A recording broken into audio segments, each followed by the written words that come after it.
So this is just our welcome, just to let you know what we're going to go over is the Chromebook login, Clever and its functionality, and then also Schoology, which you're probably here for. So if you are having a hardware issue, a Chromebook or and something is a cracked screen, you're going to contact the help desk email, and that will send it to our technology department. The technology department deals with all hardware, so your hotspot isn't working, your Chromebook isn't working. They are actually having office hours across the division. And then if you need the Power School, which is the grade book, or the school messenger, you are going to go onto the school website, and we put it in as a tiny URL here, but if you just go to the Powhatan website and click parents, you'll actually see all of this information again as well. Seesaw was what at the elementary level we used to kind of help provide instruction. That is not the platform that we'll be using moving forward with our elementary. Seesaw is a really fun tool for students. They can watch videos, they can make videos, they can highlight, they can draw. And so it's going to go back to being a really cool, effective student tool, but not used as the only way in which they receive instruction. But if you're having trouble with Seesaw, then please contact Andrea. If you're having trouble with something in Schoology, then we ask you to use the email address itrt@Powhatan. That email address is going to send it to actually Andrea Dorsey, myself, and also Gillian Lambert, who is also on this call. She is the ITRT for the middle school. And when you contact each one of us, we really would like for you to include your student's name, the teacher's name, and the building in which you're asking about, and then also then a description of your issue. Having those pieces of information will help us navigate the process a lot quicker and be able to look it up in all the different systems that we have. Some questions about devices. So who gets what? So K through 2, because they're returning to the building 5 days a week, they will not be receiving a device at home during these first 3 weeks or then after, because their work is going to be done in the classroom. So K through 2 students will have a one-to-one environment inside of their classrooms, but not at home. For these first couple of weeks, teachers are putting work in Schoology and or they're providing paper copies for students. If they are in grades 3 through 12, then they are in a one-to-one environment, which means that they will get a device to take home, and then they'll bring that device to school and then take it back home. So they can have a device 24/7. With that, we remind you to make sure that you are charging the device each night. We only have one charger per device, and we sent that home with you. So we do not have enough chargers in the building to charge all Chromebooks. Obviously, there may be a teacher may have one for an issue that arises, but we would ask you to have a full charge each night. Our virtual students are going to have a device, and they're going to take it home, and they're going to stay at home because that's where they are. So that's just an overview of the devices. Now, we also wanted to let you know that there is a distance learning website because we are realizing that some people are having a hard time getting onto Schoology. So we've also created this resource page. Again, here is how you can get the supports that you need. But also, some of you are working at home, and again, those K through 2 students don't have a device at home, or you may be choosing to use your own Chromebook. So we're going to ask you to look at this information on how does Clever look at home. Clever is going to be the place that we need every student in the division to make sure that they have access to. We also have Schoology, and here are some of the videos that we feel like are important for parents to watch. We also have these inside of your students' courses, and we'll show you that in a few minutes. But one of the big things that we'd be getting is what looks different between a parent account and a student account. And it's really to make sure that if your student is working, that they're in their student accounts. As a parent, you will see both your name and the student's name if you are logged into the parent account. But if you're in the student's account, they'll only see their name. It also has a quick video of basically what should you see as you enter a course. And we're going to review that information with you tonight. There's also some help information on Seesaw, Snap and Read, which is our accessibility. One that we actually highly recommend is the blue light filter. It's going to save some eyeballs, and you can have that on your device. And then also we have some helpful hints about Google Meets.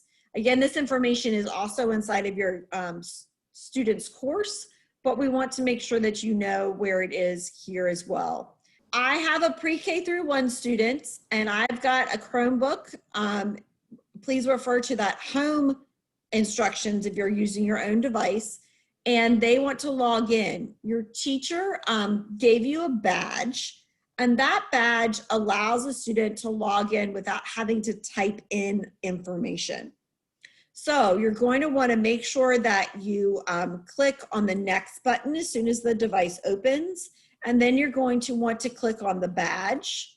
And then you need to make sure if it's the first time that you allow the camera, and then the student simply holds up the badge. It will log them into their Chromebook and into Clever, which is where they will access all of their different platforms. If you are logging in as 2 through 5, at 2nd grade, we start having students logging in with their information. So instead of clicking the next, as we would if we were in pre-K through 1, they're now going to click this blue information that says sign in with a different account. And then a box will pop up, and they're going to need to do their first name dot last name. And you can see here if they're on one of our devices, the rest of the email address populates for them. If they're not on a device, they are going to need to include that in their login. And then they would simply click next. And then they would enter their password. Password is their student ID number. At the end of that is all lowercase PCPS. And so this is an example. Most of them have 720, but not all of them. Hi, this is Gillian Lambert. So for secondary students, logging into their Chromebook is a little similar. They will also see the white screen there with the text box where they enter the first half of their email, which is their first name dot last name, and the rest of the email address is already populated in the text box. Then they'll click next and then enter also their password, the student ID number with PCPS at the end, and click next again. Once they get into the Chromebook, 2 tabs will automatically open up for them. One of them is our Clever tab. And to get into Clever, they are going to first type the name of their school in the text box and make sure that they are choosing the correct school. So if they're typing in Powhatan, make sure that they're choosing whether they need Powhatan Elementary or Powhatan Middle, that they're choosing the right one. Once they do that, they will then click on the login with Google box that you see there. And again, they will enter in their username, first dot last, and their password, their student ID number with PCPS on the end. And then next, and then they will be in their Clever page. All right, and I'm going to show you Clever in just a second, but these are the programs that we'd really like to make sure that are working effectively for your student, because this is where they will be in at some points, and also to get them ready in case we're not able to continue with our hybrid model and would somehow need to have a full virtual option. So Schoology, and then Google Meets, and then the PowerSchool, which is the gradebook of record. And PowerSchool is a little different. You're going to need to have the students' information in order to connect their account. It is a login, and then after you log in, then it saves the password and you don't have to put in the password again.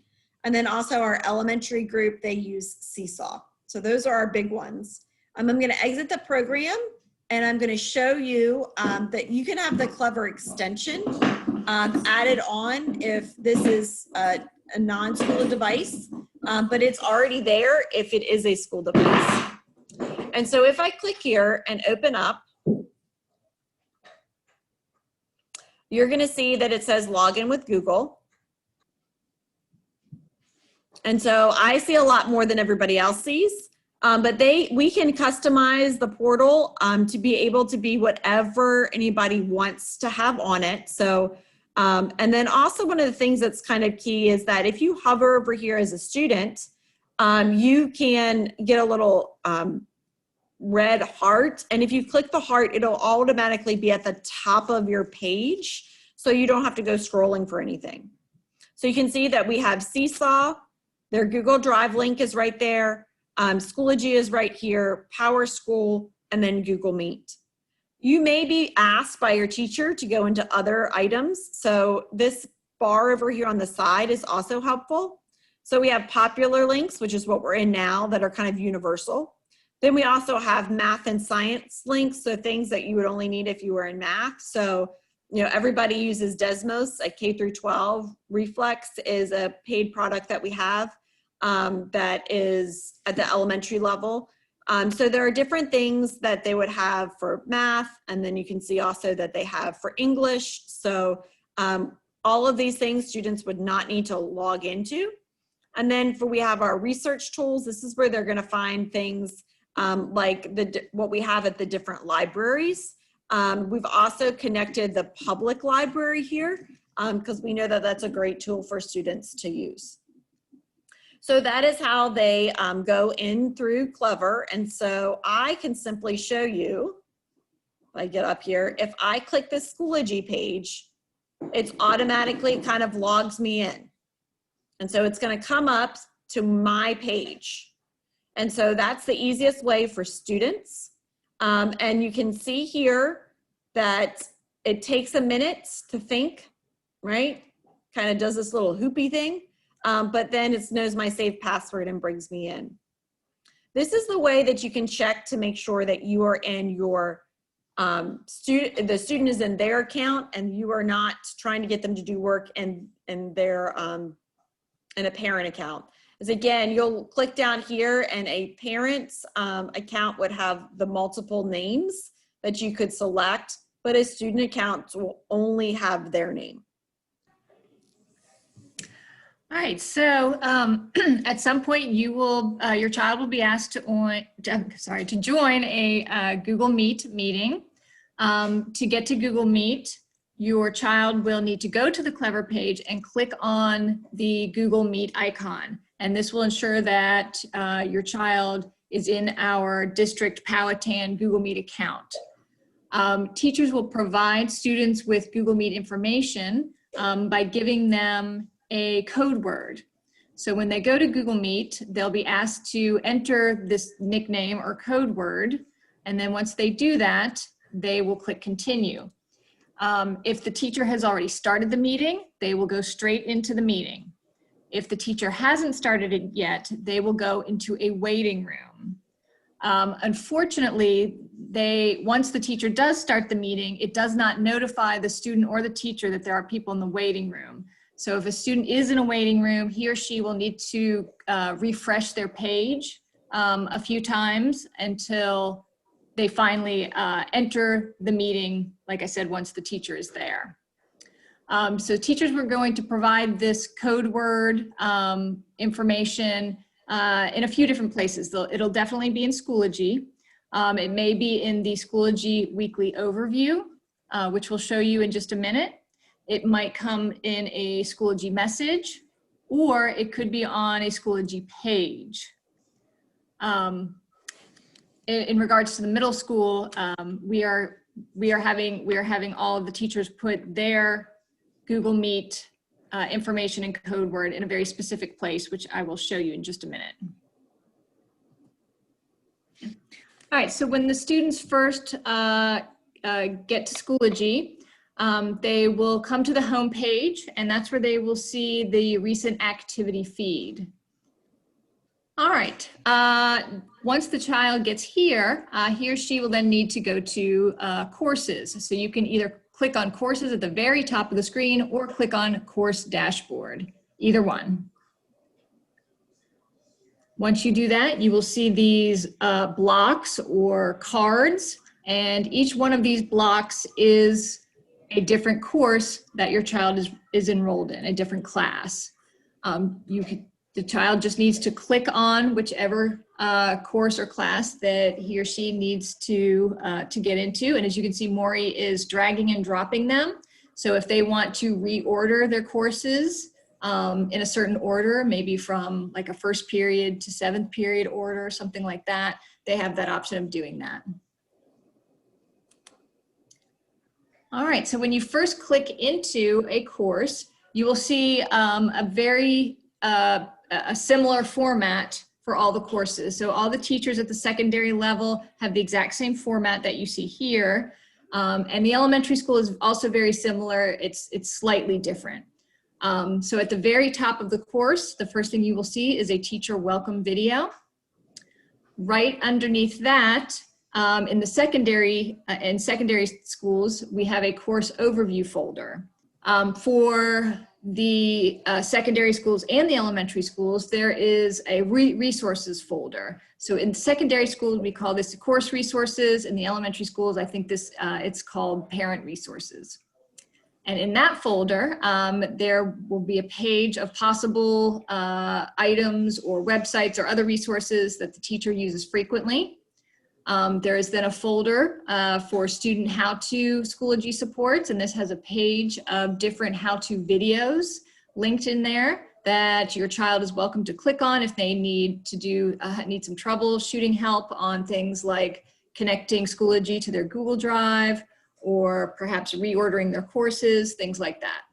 And this is a live document, so we'll be adding to this periodically throughout the school year.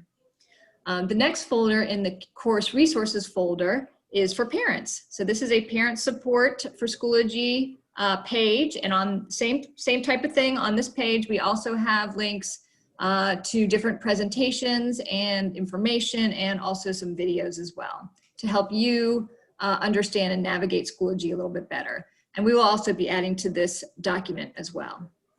Now in the middle school, in that course resources folder, this is also where you will find your Google Meet information for middle school students. There will be another page there titled Google Meet, and that is where the teachers will be posting their code word for your student to be able to enter the Google Meet meeting. All right, and then the last folder, as you can see, is the quarter one work folder.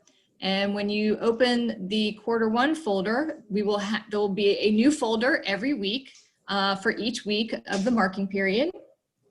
And within that folder, the first thing we will see is a course overview.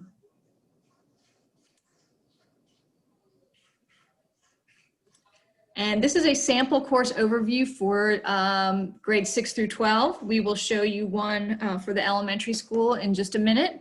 But again, same basic format where your child's activities and assignments and lessons for the week is there as an overview for you to look over to see what needs to be completed during that week. There will also be maybe some links in there. And then the assignments will then, you'll be able to see those underneath the weekly overview for your child to access and complete.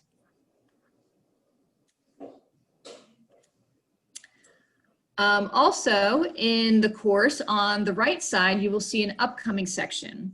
So when something is given a due date, you will see that assignment or activity listed there and the date that it is due. If assignments are not completed or not turned in on time, an overdue section will appear above the upcoming section, and then you will see a list of overdue or late assignments that have not been completed or submitted. There's a sample of one. The home page where the recent activity feed is. So it'll appear in two places for you and your child to be able to see if something is missing. And just to add a little bit more on, teachers are being asked to put their a specific naming convention. So it should be like a acronym of what their course is, so that you would know which course this is associated with if you looked at it in this view. Something else to take a look at in Schoology, at the top in the taskbar, there is an envelope icon. If you click on that, that is a way to send a Schoology message to your child's teacher, or for your teacher, or for your student to message the teacher. At the middle school, this is how our students communicate with their teachers. They do not use email. So they communicate through Schoology Messages. I recommend typing the teacher's last name to search for them, in case they have something like Mr. or Mrs. in front of their name. And then the names will start to populate as you begin typing them. Same with elementary. And in the subject line, we recommend that you put your student's name. It'll just be easier to identify who you are, or who you're referencing in your Schoology message. Also in the taskbar, we have a calendar icon. If you click on that, you will see an overview of all of the upcoming work, assignments, activities, etc. for all your child's courses, all on one calendar, which can be very useful to have it all in one place. To help your child kind of visually, you can click on the little drop-down arrow next to the word calendars, and then you'll see a list of all the different courses. Here you can go and click on the little colored squares, and then you can change the color for each course. So then they'll appear as different colors on the calendar. Like I said, to kind of help you visually organize or understand what you have due and for which class. The teacher is going to populate it. There should be the course overview that you're going to be able to see what they have to do for the week. Should be posted on Fridays prior to the week, so that you would have the weekend to be able to look over what your student needs to complete. They may or may not have the assignments published until Monday, just because they don't want students starting to work on things if they're not due for that week yet. But the calendar, because when the assignments are published, then they will come onto the calendar. So the teacher should have that done ahead of time. There shouldn't be a day where you're just having to keep looking at this, because that weekly overview is going to be done by Friday, and that will tell you what you need to do for the next week.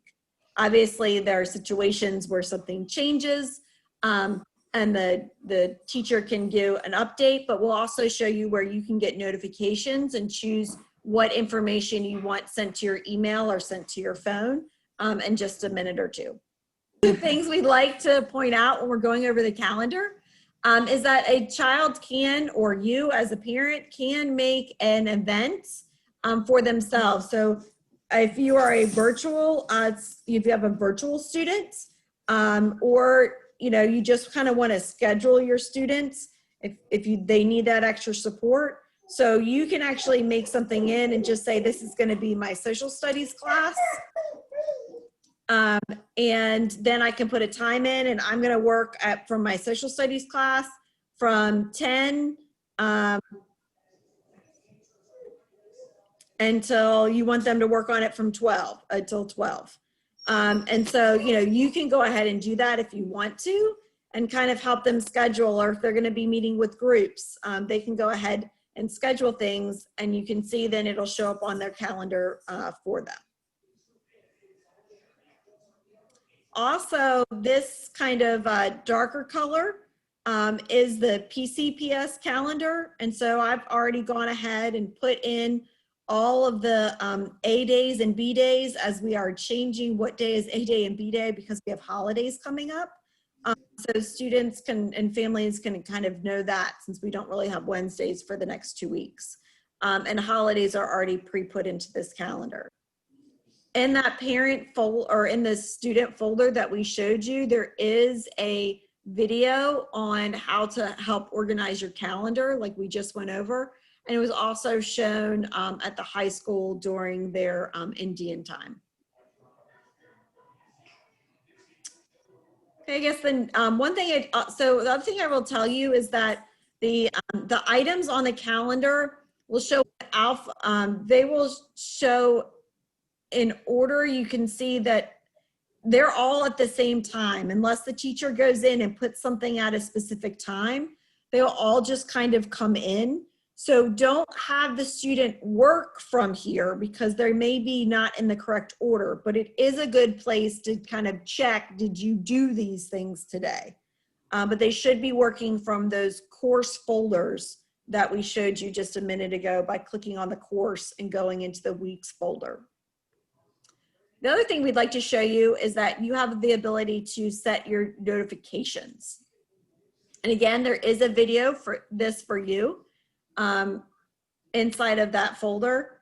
And here, if you have this, the student has their primary one, and this, when you create your parent account, you'll have a primary one. If you want it to be going to 2 different emails, if you have a spouse and you just want one parent account, you could put both emails in here.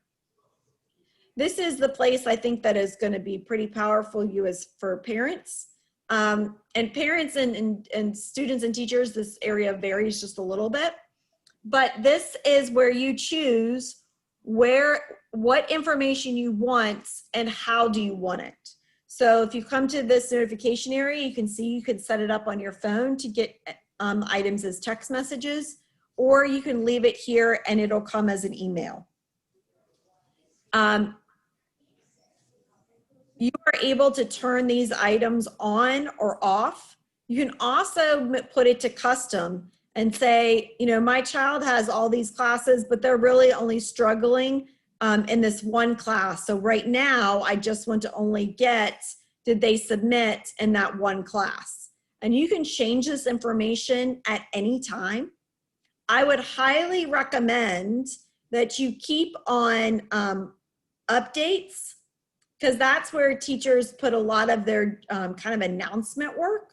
You can see also here, you could choose if you wanted to get a notification if your work for your student is overdue. Also, when you go down here, again, if you had school updates, that's going to give you, again, kind of the announcement feel that we showed you on that screen. And this is where you also have the ability to say, yes, I want to get the messages that are put in Schoology sent to my email. And I would have this private message on, so you're getting the emails from the teachers to you. And this is one of the specific places where you do have to go click Save Changes in order to save that information. The next place we'd like to show you is going to be the resources. One of the things that's going to be very important for all students to do, and I posted a video on how to do this in the announcements Sunday night, and it's also inside of that folder that we showed you, is that we're going to want people, and the students need to do this, not in the parent account, but in their account. So what you're doing is connecting the students' Google Drive to Schoology so they can easily submit their work to their teachers and view the work that the teacher does from their Google Drive. So if you go to Resources, click Apps, then click Google Drive Apps, and then it'll give you some buttons like you have to go and allow, and then you have to put your email information in, and then the result should be that you see this here, the information that is coming from their Google Drive. At any point that there's an issue, you can always go to account settings, and this is how you know what you're connected to. So we wanted to show you that. And then last from Schoology, we'll go ahead and show you just the grade area. Let me go this. If you go into the grade report, you as a parent do not have access to that because the student record grade, we don't want to get confused, is in PowerSchool. The only thing that Schoology will have in it is those assignments that were submitted in Schoology. So the grades for here can look very, very different, which is why we don't give grade access. But if I go into this example here, and you can also get this information if you go into the specific course. If a student has completed the work, they will see the actual grade. This is where the teacher will write comments, so it's a good place maybe to have your student open this up and you can look at it the first couple of weeks. This is also a quick link to get straight back to the assignment. If the assignment had not been graded, but had been submitted, there'll be a little box over here. And that basically means it's waiting for the teacher to actually grade the assignment. So for an individual course, that information would be over here in the grades area. So again, you as a parent don't have access, but if you do want to know that your students do have access, in order to check, did they do what they were supposed to do, it's another place where, again, it'll give you a list. So it's another reference point of a list to be able to see information. And then Gillian, do you think there's anything else in Schoology that we haven't covered? The only other thing you may notice also at the top taskbar are groups. Your child will be in at least one group, and that will be their grading level group that they'll be in there with their counselor. So their counselor may send them out information and things like that through the group. And then also they may be in groups if they're in a club. Some teams have groups as well that the parents and the students are a part of, just as a way to convey information. Mm-hmm. Another nice feature is that on all of the courses you have this, so instead of needing to go back up to course and then select it, you can actually switch your courses right here by using this drop-down menu. So if your student only sees 12, but you can easily go to My Courses and reorder if they're seeing ones that are below, what we call below the line. This is the elementary sample. So for the elementary level, the only thing that's going to be different is that for the elementary level is you guys have a parent resource information area, and so that has a folder in it. And so teachers can put other parent information obviously in the folder, but this also has laid out different for parents and students, and we put it all in one folder together. But you can see that the layout is very much the same, that they have the quarter, and then inside of that, they have their week. And then inside of that, they've got their assignments. And the first thing everybody should see is the sample of the work. And I'm going to show a different version of that. So this is what you would see in the class, but just so that you can see it larger. So this is what a sample for that you'll see for each week. So the teachers will write something in over here. They will give you, if you're a virtual student, they'll write in the time. And then they will write in the activities, what they're doing. They could embed links with that. And then below, it may not say Monday, it might say virtual day 1. And so then they have for each day, what is it that they're supposed to be completing? So this is what the overview looks like for the elementary. It's a little bit more intricate, and it varies a little bit depending on your setting. And then as Gillian went through that secondary overview, and so you will need to find that overview in each class, whereas the elementary will have it in, even if they have multiple classes, the same overview will be linked in all of the classes. So this is what you should see by Friday so that you have time, well, and let's just say Saturday morning, so that you can have time over the weekend to look at what your student is supposed to be prepared to do during the week.